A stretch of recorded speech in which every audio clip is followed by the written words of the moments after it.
fellow through a female attorney I knew who called me up one day and said, one of the Rockefellers would like to meet you. I had made a video called Mad as Hell, and he'd seen the video and wanted to meet me. And knew I was running for governor of Nevada. He was a very, very smart man, and we used to talk and share ideas and thoughts. And he's the one who told me 11 months before 9/11 ever happened that there was going to be an event, and out of that event we would invade Afghanistan to run pipelines from the Caspian Sea.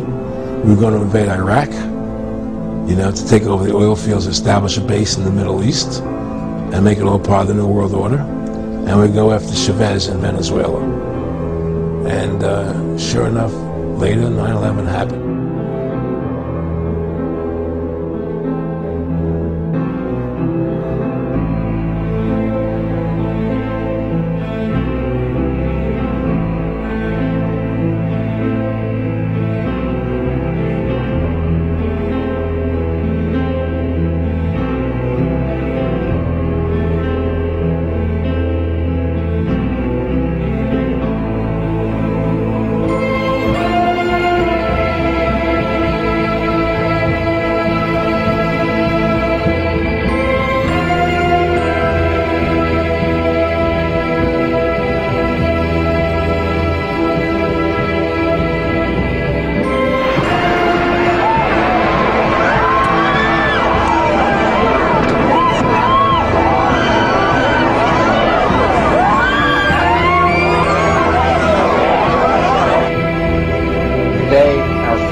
Series of deliberate and deadly terrorist acts. The victims were in airplanes or in their offices.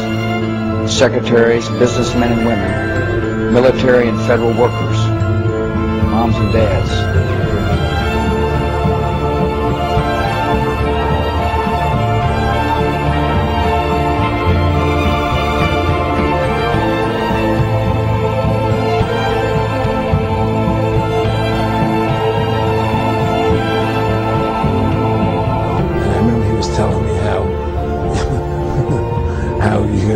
See soldiers looking in caves, and people in Afghanistan and Pakistan and all these places, and there's going to be this war on terror, on which there's no real enemy, and the whole thing is a giant hoax, you know. But it's a way for the government to take over the American people. He told you it was going to be a hoax. Oh yeah, oh yeah. There's no question.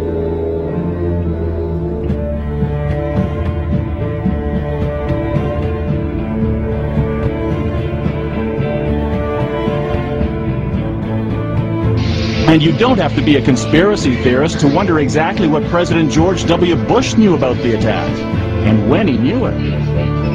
According to the official White House version, it was at this moment in a Florida classroom that Bush learned the second plane had hit the World Trade Center and that the U.S. was under attack. But here's what George Bush himself said almost 3 months later when asked about September 11th. I was sitting outside the classroom waiting to go in, and I saw an airplane hit the tower of a TV. You know, the TV was obviously on, and I used to fly myself, and I said, well, there's one terrible pilot. And I said it must have been a horrible accident. But I was whisked off there. I didn't have much time to think about it. Now wait a minute. George Bush was told about the second plane while he was inside the classroom. So you just heard him describe seeing the first plane crash on television that day. But that's impossible. No one saw the first plane crash on TV on September the 11th because the videotape of it didn't surface until the next day.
at stake is more than one small country. It is a big idea, a new world order. The people who are trying to make this world worse are not taking a day off. Let us never tolerate outrageous conspiracy theories concerning the attacks of September the 11th. Malicious lies that attempt to shift the blame away from the terrorists themselves, away from the guilty. Conspiracy theories, conspiracy theories, conspiracy theories, conspiracy theories.